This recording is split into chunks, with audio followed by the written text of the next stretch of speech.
Don't blink, it's your boy.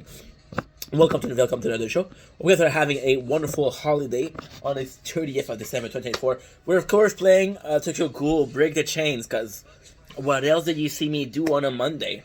It's not even Monday, it's Sunday, but we're close. Today we're doing a not necessarily a new series, but kind of a new concept that I want to, kind of a new concept, right? So it was in the known, I want to do months ago the history of YouTube, right? The problem with the history of YouTube, it's not really. That was a alright de Chris. That was delicious. It's not really well documented, and that's not true.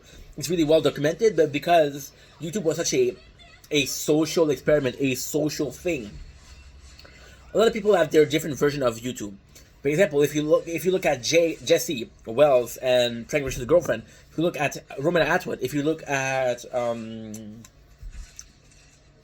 Meg Juggernuggets, technically speaking, if you want a good documentary on the YouTube experience, Meg Juggernuggets Psycho series is probably the best way to go. It's not really a documentary, but it is the meaning of YouTube, the YouTube bread that happened there. And yeah, so the experience was different, right? And it was hard to say because I don't. Oh, technically speaking, right? I love that people have these stories. Technically speaking, I love hearing those people tell their story because they're passionate. They're a good storyteller. When we're making it on YouTube, be a good storyteller. That's all you need. I don't know. I have 517 follows, which I'm very grateful for, by the way. Not to toot my own horn, but it's toot my own horns. Technically speaking, when you say toot my own horn, are you talking about penises? Because otherwise, it would be orange with an S. And if it was orange with an S, then you don't have one, but you want two. Which doesn't make any sense. So we're left with one position. We're left with one very different thing. Holy shit, come on, baby. Come on, baby. We can do it. If I can do this, I can swipe it. So I can sweep it, which is amazing. Maybe. We should be okay. My health is good, and we only have one enemy, so we're good. Stuff, dude, but here we go. So, Tokyo Ghoul Breaker of Chains. And then, something happened.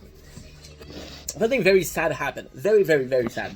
I was looking at ex-YouTuber, or old YouTuber, and I found Casey Neistat, which possibly is my hero when it comes to YouTube. I was looking at a lot of content creator that I really enjoy watching. For example, Nikocado Avocado. That's fair. Nikocado right now is not involved with YouTube anymore, so it's almost as if I'm very complicated. I want to follow somebody that started with YouTube but that's still making content, which is really rare. You look at the OGs. You look at Fusi, he's an asshole.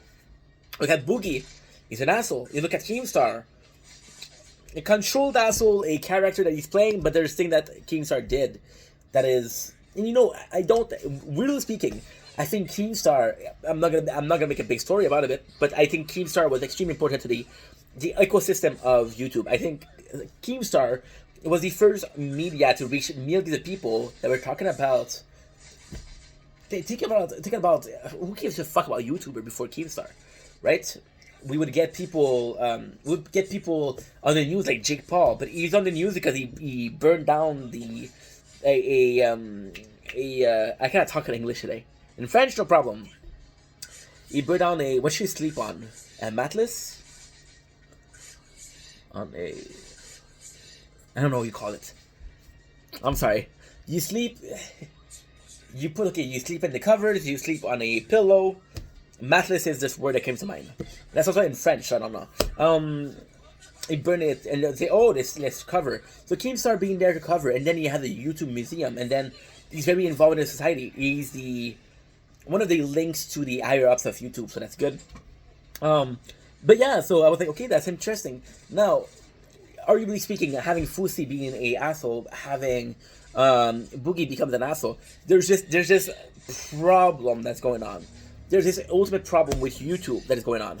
And it's not a cultural problem. It's something that I learned in Batman, right? And if for you to know what I'm talking about, you probably already know. It's also something that's very used in the Tokyo Ghoul community. Just saying, you either die a hero, or you live long enough to become a villain. And I think that's what happened with those people. I think. See, And then you're looking at, okay, well, fuck, what am I supposed to do? And then I had a high awakening experience. And it was a complete mindfuck. Okay, I'll be honest. I was drunk, right? I was very, very, very drunk. Yeah. And as a kid, right? Few shows were translated in English that I actually like. I would prefer to see. Oh. Hi, Mom. Hi, Happy. I'm sorry, I'm working. That's why. It's okay. I'm filming. I'm gonna see you tomorrow, right? Yes. Okay. So I'm sorry. I'm filming. I have to go. Bye. I love you. No, I love you back. That's fine. That's nice. It's okay. It's okay. So I was talking more about French Canadian show. My father was a dude that was really, you're French Canadian. You're gonna be talking like French Canadian. Fuck those translated shows. They were never meant to be French. I want you to listen to French song show by French people. Okay. One of those show, which was incredible, was Ned Declassified. So we're taking fucking A, B, and C. We're taking so many turns to talk about this one story, right? And this one story, I'm gonna change the video because the video is finished. There you go. That's perfect. Okay, what am I gonna watch? Okay, I'm gonna watch this. Good. So basically, that show, it was so unpopular. I was allowed to watch iCarly, right? Until my father realized that iCarly was a English show, right? And the fun part about this was that that he realized, like, fuck that. The one show that he never missed was Ned Declassified, right? And I was like, you know what? Maybe it would be more genuine. That we're working hard, baby. Okay.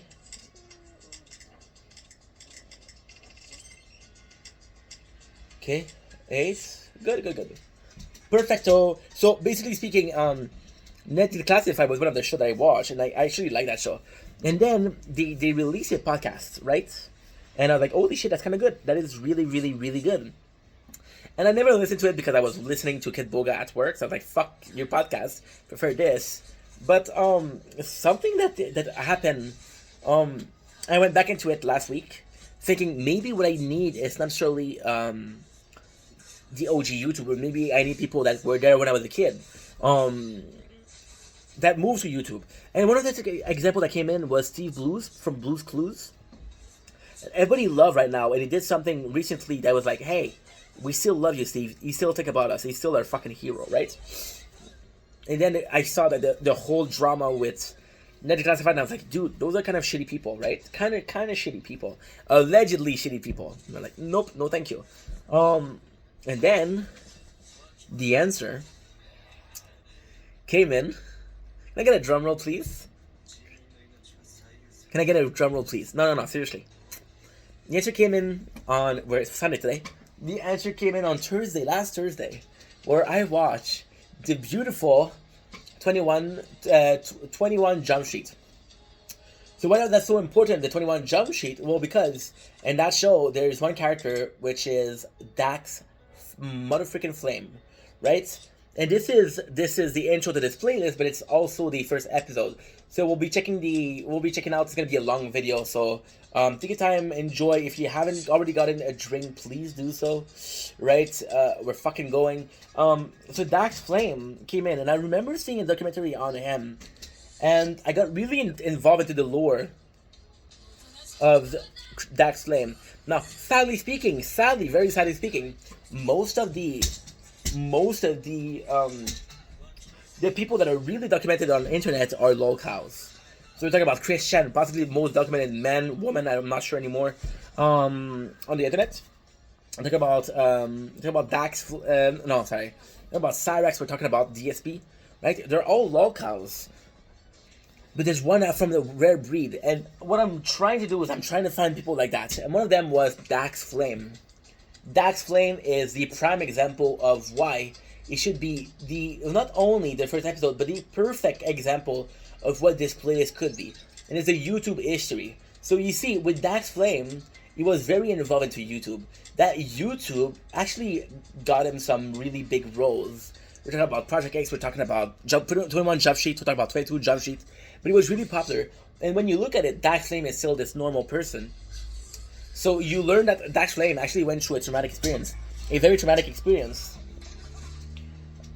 And there's this classic don't meet your heroes. And Dax Flame, I don't think he's a hero of anybody. And I don't think he wants to be the hero of anybody. Dax Flame is just this I'm sorry to say this, almost character or characterization. One day people will call me a character, right? And I'm okay with that. I'm okay with that because that's our perception. My perception of Dax Flame is that. And it's kind of this magical character that was really involved into YouTube first, and then with a traumatic experience that made him leave YouTube, and now he went back to YouTube. So the greatest thing about that is he's technically one of the OG YouTuber. He's technically one of those OG YouTuber, but he's also part of the evolving ecosystem of YouTube. See, the fact that a lot of people decided to take a retirement at the same time of YouTube, it creates an ecosystem. It's like, yo, these people are retiring, and these people are basically saying, yo, it's fucking stupid, right? It's fucking stupid, but it's such a complex video to do. I hope that you guys are patient, because dude, this video is gonna be one of the most complex, but possibly most interesting that I've done in a long ass time. And the fact that we haven't done a video in a couple of days is cheating, but still. So you see, I was watching also My Hero Academia, right? And in My Hero Academia, the main character is this kid that doesn't have power. Then he meets his idol, and his idol gives him the power. And then the hero, with less of his power, says, "Yo, I can beat that guy for now, but he'll come back." Now he points to the main character. It's like, "Yo, it's your turn." So with people with the retirement of YouTube, I felt it as it's your turn. There's a lot of spaces that are coming out, and it's up to the next generation. The third generation, the fourth generation, once again, not really well documented, sadly.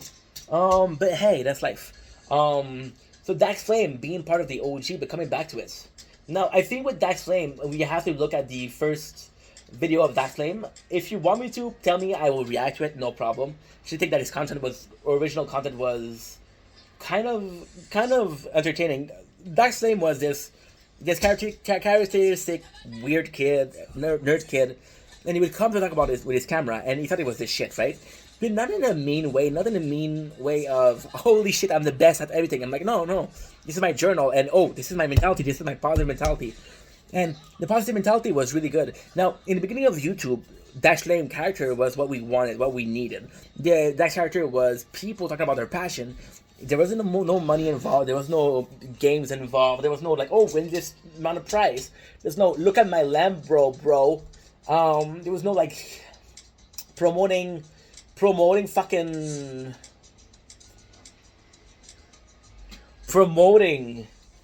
gambling websites. See, YouTube right now is in, I love YouTube, don't get me wrong, but it's in a bad place. We're seeing Jeffree Stars, who's a YouTube veteran.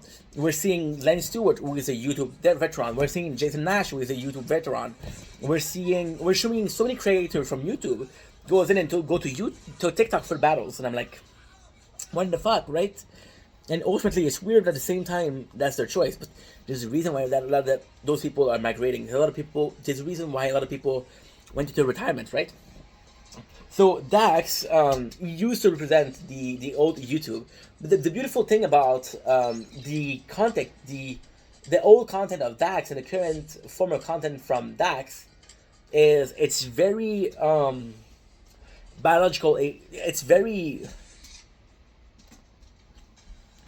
It's like daily information. The first content was daily information. We'll get to the later content because the later content is as good, if not better. But it's really a kid that's talking to a diary, right? And that kid, he's talking, and people like him because he's a weird kid, but he's lovable. He's saying some weird stuff, but he's charismatic, right? And he's basically like your little brother in a sense, right? And again, you're talking about a era where people were shining with Epic Mealtime were freaking kid behind the camera, make juggernuggets, right?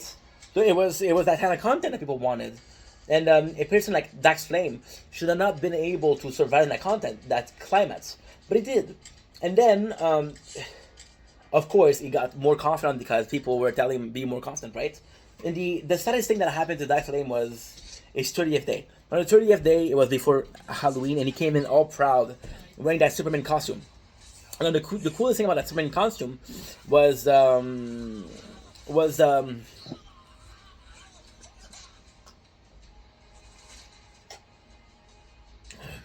wow.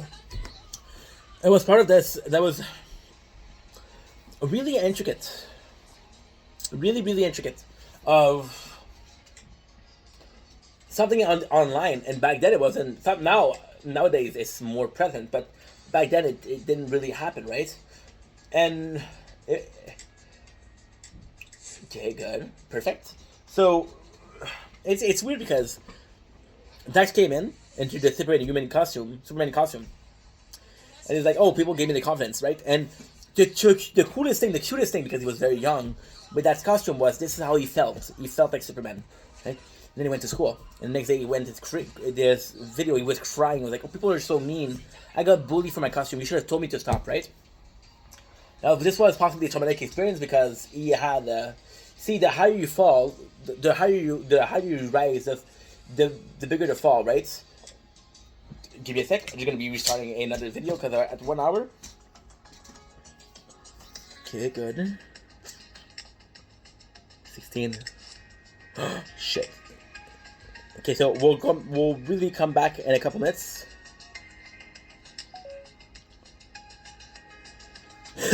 Fuck, dude. Fuck.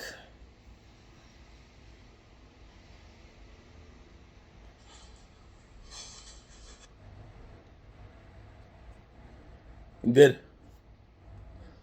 My Atlantis.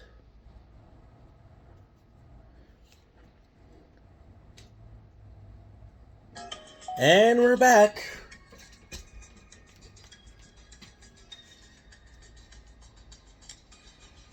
Can I fight this guy? Can I fight her?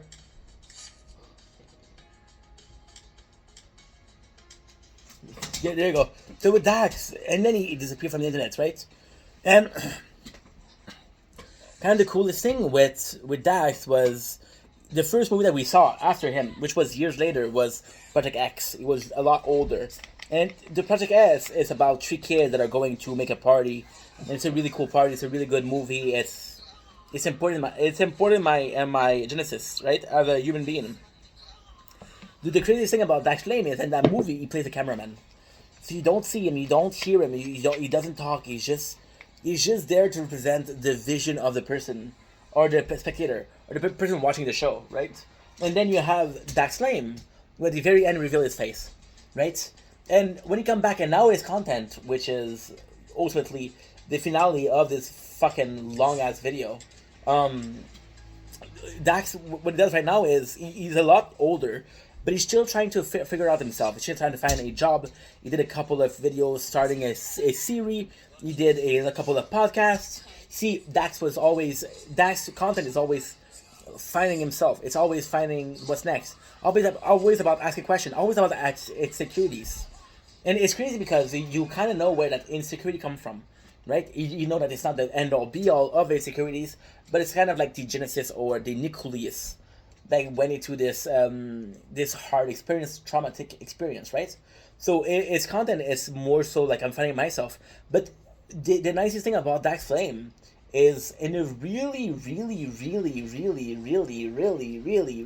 hard way and really complicated way, he was able to picture perfect his career.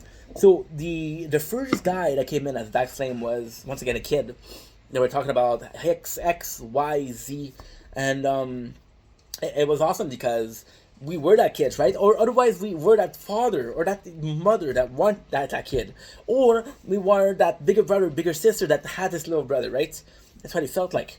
And then it was about daily information. It's about telling us about his life, and it was not about, hey, do you care about it? It's not. So I'm gonna tell you, want to watch it, watch it. You don't want to watch it, you don't want to watch it. And the beauty back then is YouTube was not paying. It wasn't a paying job. It wasn't paying. So Dex would just do that because he liked to do that. Dex would just do that because he wanted to do that, and that was important to him. Um, See, when YouTube started paying, a lot of things change. A lot of things change. People became mean. That's your job. I'm gonna fuck around with your job, right? And that's pretty much it. So, now the new content now, he started from that kid that was filming video, and he became that kid that was filming content. Still that passion for YouTube. And at the end, it's like I'm still that kid, but I'm asking question. And I think in life, it's very taboo to ask question. It's very taboo to wonders. You being told that you're that age, you should know what you're doing. And I think that flame is a perfect example. No, it's okay to figure things out. And ultimately speaking, it doesn't matter if it comes from a place of insecurity. Ultimately speaking, it doesn't matter if it comes from a place of, I don't fucking know. It's a study. It's a study. And that's pretty much it. And you know what? I'm going to finish the video on this. That guy didn't delete the channel, even though the whole internet humiliated him. And that takes balls. So, I'm going to shout him out. Shout out to that flame. But that's a long enough video. Love you guys. Take it easy. Peace. Holy shit, that video though.